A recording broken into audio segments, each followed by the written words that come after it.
Bom dia. Continuando a leitura do meu livro Da Honra ao Perdão Divino, hoje eu vou ler uma parte do capítulo que se chama Testemunho em Forma de Diário. Abre aspas. Nós temos limites. Deus nos fez viáveis. Essa citação é de Gisela Sanches, que foi ouvida na Conferência de Mulheres Viva 2013 da INA Floripa. Florianópolis, Santa Catarina, sexta-feira. Após uma quinta-feira de desespero e ansiedade, sentindo que algo muito ruim me esperava por ocasião da vinda definitiva do meu cônjuge para Florianópolis, estava vivendo um dia bem confuso. Eu já residia na capital de Santa Catarina há um mês, tendo sido removida de meu posto de trabalho a meu pedido. Eu era lotada desde 1987 na Justiça do Trabalho de Santa Catarina, em Lages. Hoje, meus filhos, uma amada jovem, a qual se formou na universidade deste ano, e meu filho de 19 anos, cursando o segundo ano da Faculdade de Direito, também na Universidade Federal de Santa Catarina, UFSC. E, assim, eu e meu esposo, planejando ficarmos próximos de meus filhos e dos filhos dele, residiam próximo à capital, nos mudamos para Florianópolis, aguardando minha aposentadoria. Trabalhei em total tensão, comunicando-me com minha líder, entre parênteses, a qual eu ainda estava vinculada espiritualmente em Lages, fecha parênteses, assim como com o Miguel, abre parênteses, esposo, fecha parênteses, através do telefone celular, constatando que ele estava extremamente nervoso.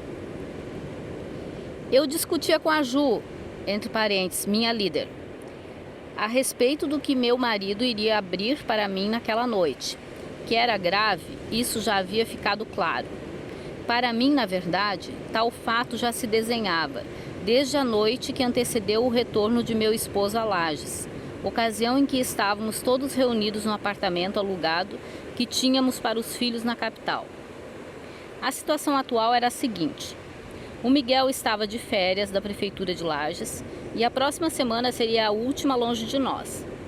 Ele traria todas as coisas que ficaram em nossa cidade e o nosso cão, Jimmy. Estávamos assistindo televisão, quando a Ju me enviou uma mensagem pelo celular, abre aspas, Goras, diga para o Miguel ligar para o Nazareno agora, fecha aspas. Nossa, aquilo foi muito estranho, fiquei sem saber o que pensar. Disse para o Miguel, ligue agora para o teu líder. Ele deu uma risadinha estranha e foi para a sacada telefonar. Ficou muito nervoso, mas tentou disfarçar, enquanto inventava uma história convincente. Aí, quando ele retornou, perguntei. O que ele falou?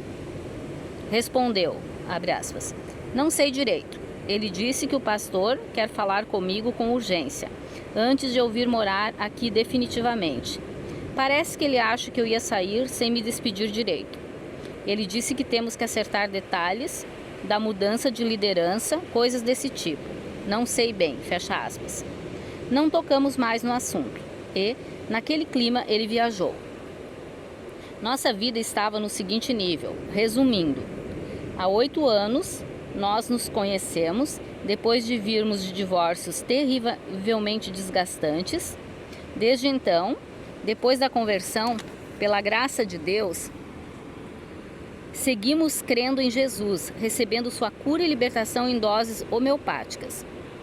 Congregamos na mesma igreja local, em Lages. Estávamos sendo edificados em reuniões semanais chamadas células, modelo do livro de Atos, capítulo 2, versículos 46 e 47, abre aspas.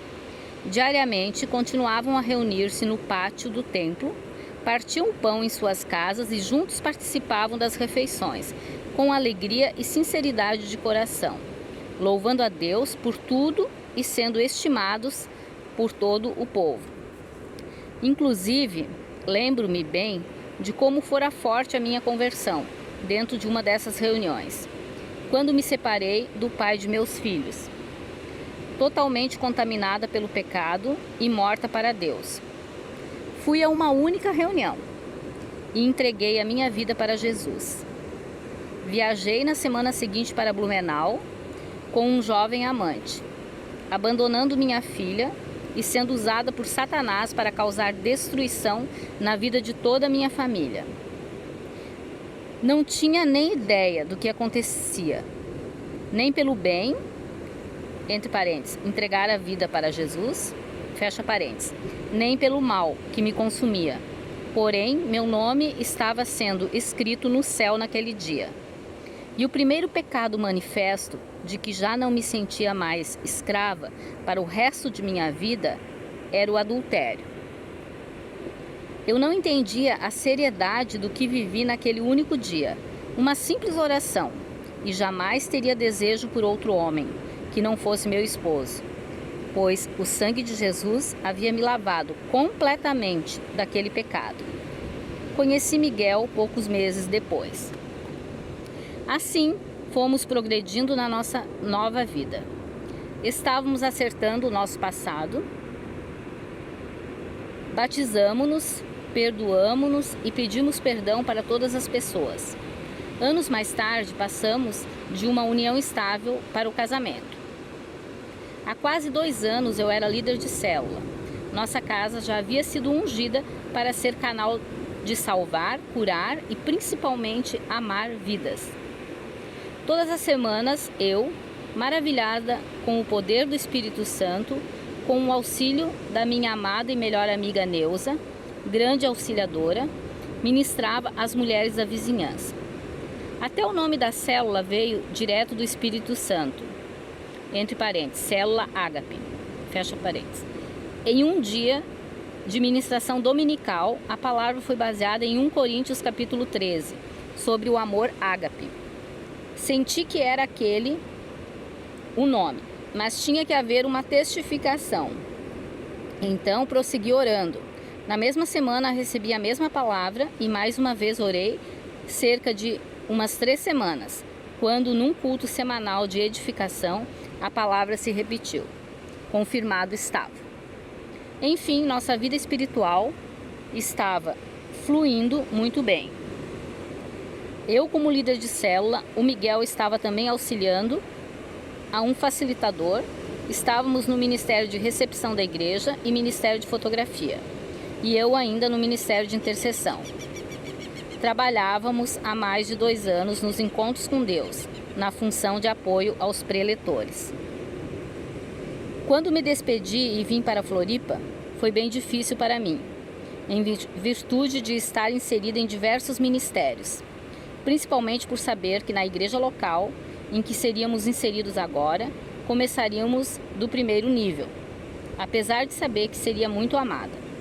Em Floripa, já estávamos frequentando uma célula de casais no modelo de liderança e supervisão, uma igreja maravilhosa.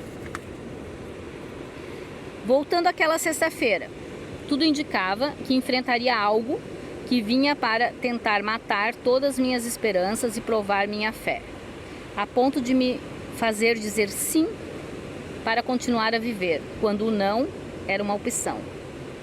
Estava bem entusiasmada com a perspectiva do que viria pela frente na nova cidade.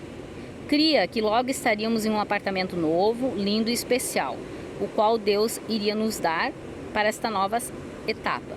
Apesar de ter dificuldades de lidar com essa fase da minha vida, com quase 50 anos, tal fato me remetia à rejeição e dificuldades de mexer nessa prateleira do armário da vida, o envelhecimento.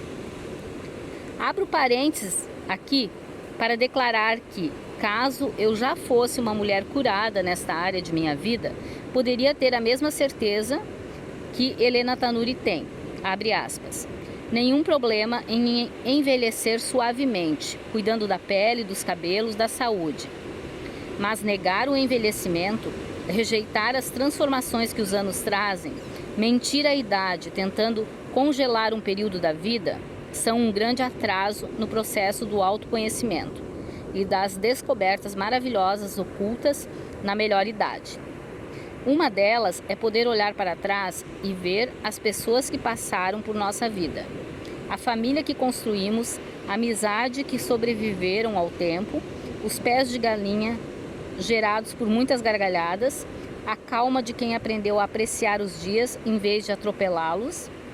Impossível não lembrar de Marilyn Monroe, belíssima atriz, que ainda jovem é ícone de beleza, que ainda hoje é ícone de beleza, mas morreu de forma suspeita e infeliz aos 36 anos de idade.